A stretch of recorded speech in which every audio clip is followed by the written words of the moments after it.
Olá, futuros e futuras canadenses! O vídeo de hoje é um misto de informativo com desabafo. Então, se vocês acharem que eu tô assim meio pra baixo hoje, tem motivo, né? A Kitty aqui tá meio apavorada, com medo de não conseguir imigrar. Não que esse pavor seja lógico, né? Eu acho que nem todos os medos que a gente tem alguma lógica no fundo. Mas hoje eu queria falar com vocês sobre isso, que eu sei que, sei lá, 90% das pessoas que querem emigrar para o Canadá têm algum medo com relação a motivos que podem tornar a imigração não possível mais, né? Eu confesso que toda a insegurança que esse processo de imigração gera, ele me deixa sem sono muitas vezes, muito preocupada. A gente nunca sabe o que está acontecendo, se vai dar tudo certo, se não vai. Eu não estou fazendo esse vídeo para apavorar ninguém, por mais que pareça, eu não quero deixar todo mundo apavorado do jeito que eu tô, mas eu acho que as pessoas precisam saber, dentro de um processo de imigração, quais são as coisas que poderiam impedi-las de imigrar, né, para que, né, justifique os medos delas, porque é aquela coisa, a gente só consegue curar uma doença quando a gente conhece a doença, né? Então a gente só consegue resolver um problema quando a gente sabe qual é o problema. A gente só consegue identificar o que pode prejudicar a nossa imigração quando a gente identifica o que é que, né? Resumindo aqui, no final ficou uma droga, mas vocês entenderam como é que funciona. Então o que eu vou fazer hoje aqui com vocês? Eu vou mostrar os motivos que deixaram, os meus amigos que deixaram inscritos receosos de não conseguir imigrar. Vocês vão ver que alguns deles eu passei. Eu vou sempre falar que, né, eu tive esse medo, ou tenho esse medo. Mas por mais que a gente tenha medo com relação a todas essas coisas, uma frase que eu queria repetir para vocês, e que é a frase que me faz ficar um pouco mais confortável diante dessa situação de insegurança e medo, né, e ansiedade que a imigração nos leva a sentir, foi uma frase que a Dani disse pra mim. Ela falou assim: a imigração é uma consequência, né, de você ter vindo pra cá, fazer tudo direitinho, de você se planejar bem, de você ter feito tudo certo, né? É uma consequência. É uma consequência de todos os seus esforços. Não tem ninguém pra me dizer que eu não me esforcei, que a gente não veio pra cá e fez tudo direitinho, sabe? Então, isso é o que me motiva a não ficar doida.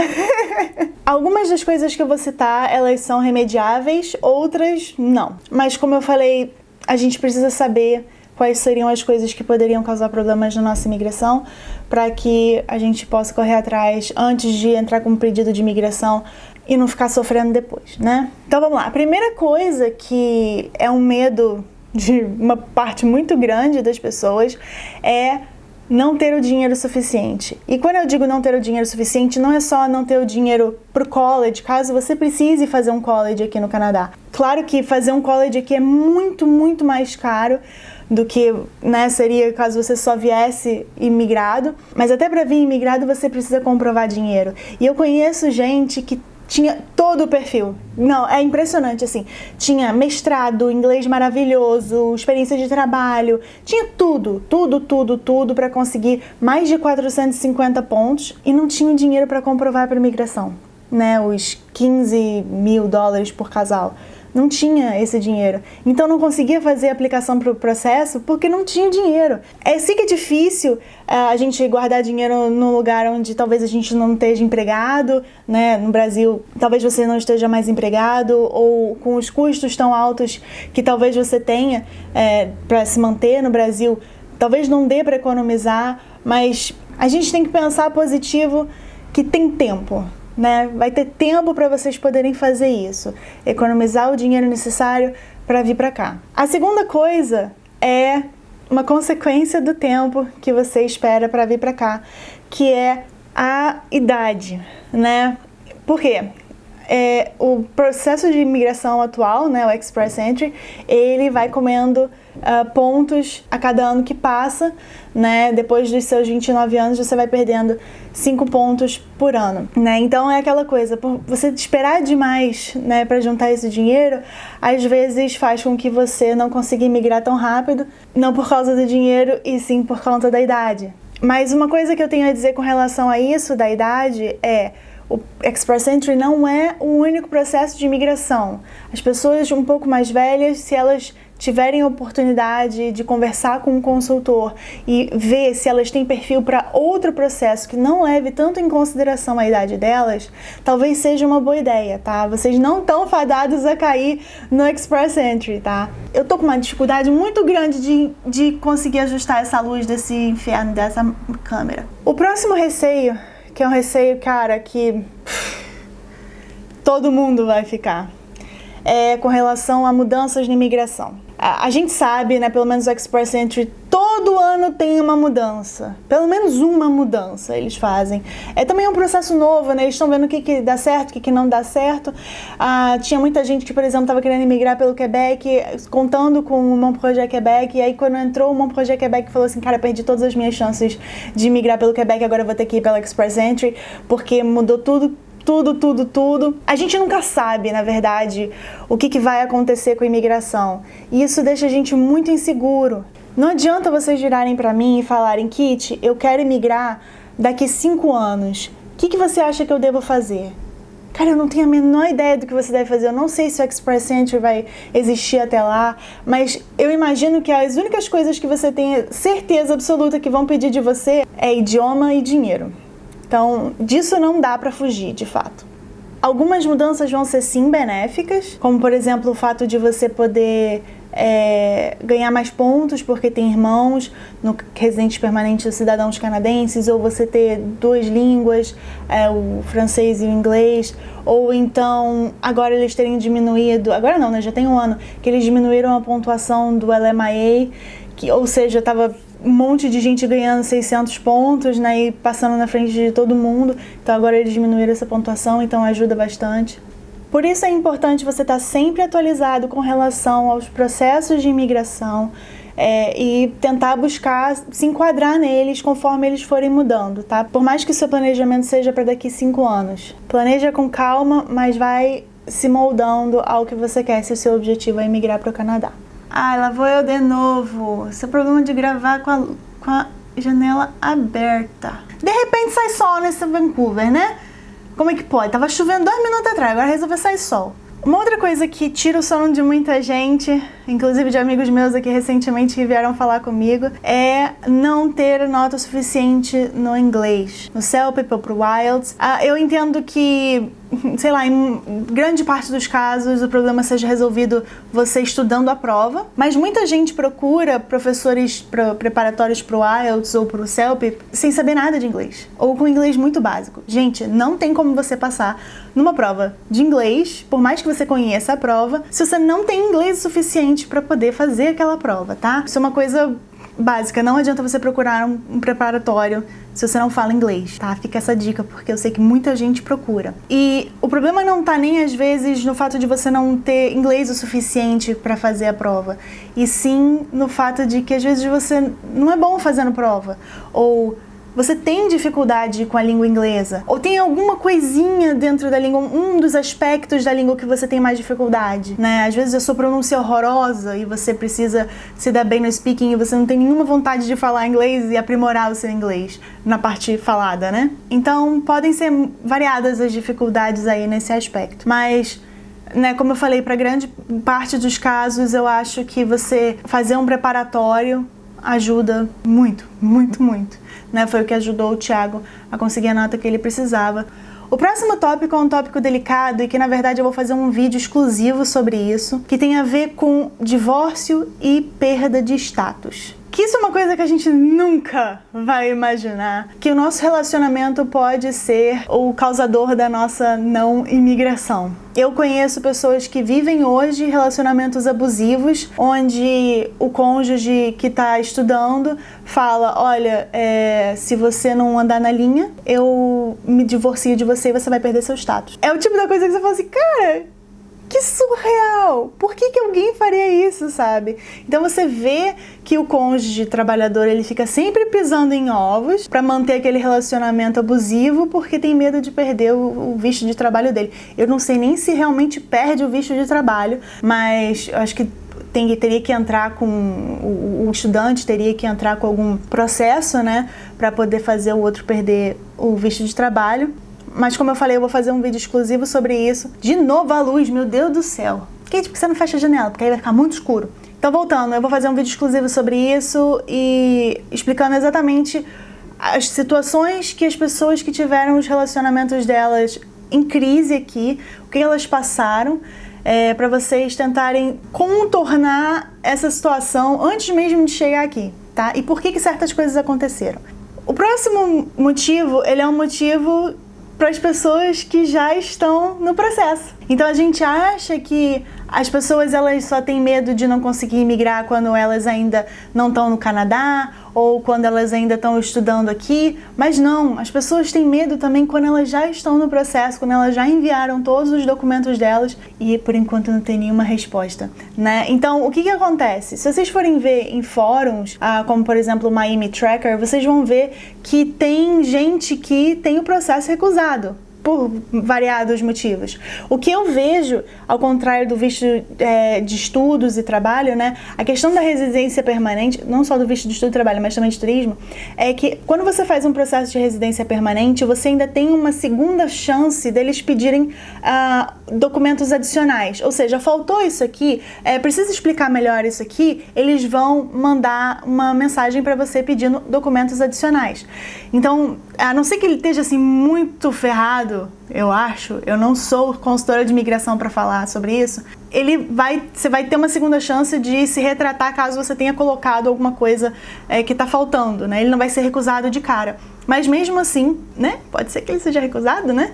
Você foi lá, pagou college, fez 1 milhão de coisas, não sei o que, não sei o que, não sei o que, e teve processo recusado. Meu Deus do céu. Isso, nossa, chega só frio, né? Pensando nisso, que horror. Uma outra coisa que pode deixar as pessoas um pouco receosas, eu não sei exatamente qual é a palavra que eu quero usar, porque o que acontece? Eu ouvi um caso de um cara que passou por uma situação aqui, eu não sei o quanto disso foi verdade ou não, a intensidade do que aconteceu pra ser verdade, o caso seja verdade. Aí vai ter gente me enchendo o saco dizendo, por que você tá falando uma coisa que você ouviu falar, isso não é verdade. Olha só, é pra você prestar atenção só, tá? Porque pode ser que se for verdade, vocês têm que prestar atenção nisso. Que foi o quê? O cara, ele brigou com alguém na rua, a polícia veio, registrou o nome dele em qualquer coisa lá que tem que registrar, né? Prestar queixa, sei lá o que foi que fez. E na hora que o cara foi pedir a residência permanente dele, ele não conseguiu porque a ficha dele estava suja aqui no Canadá.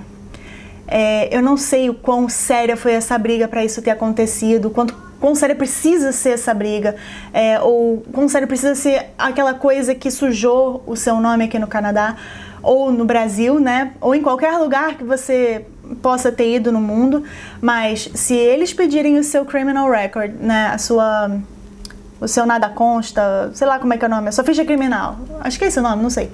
E tiver alguma coisa ali que eles julguem que você não é elegível para emigrar, você não será elegível para emigrar, né? Nem você, nem seu cônjuge, né? E por falar em cônjuge, né? Vem o próximo item, que é caso você, ou seu cônjuge, ou os seus filhos, tenham alguma doença crônica ou alguma coisa que vai causar muitos gastos para o sistema de saúde público aqui do Canadá. Então, além, obviamente, de você fazer a parte de checagem criminal, você também faz a parte de checagem da saúde. Então, o que acontece? Eu já vi gente que conseguiu visto de trabalho e visto de estudos tendo filhos ou cônjuge com questões crônicas sérias que demandam tratamento aqui para o Canadá. Mas aí eles passaram um perrengue danado para conseguir esse visto e no final das contas eles tiveram que comprovar muito mais dinheiro do que eles teriam que comprovar caso fossem todos saudáveis, digamos assim. É porque não quero usar a palavra saudável, mas caso não tivesse essa questão crônica que eles têm. Eu tô brincando aqui com a luz da câmera. Gente, desculpa. O problema é que eu acho que quando você faz um processo de residência permanente, eles se tornam muito menos tolerantes com relação a isso. Porque eles querem pessoas que façam o Canadá ganhar dinheiro e não que causem gastos para o país, né? Então a questão de doenças crônicas que exigem um tratamento, exigem remédio, gastos constantes do sistema de saúde canadense vão ter mais chance de ser negado, tá? Inclusive, todo mês eu recebo pelo menos uns 2 ou 3 e-mails, mensagens de pessoas com alguma questão de saúde, especialmente pessoas que são HIV positivo, perguntando: Kit, será que eu tenho chance de migrar?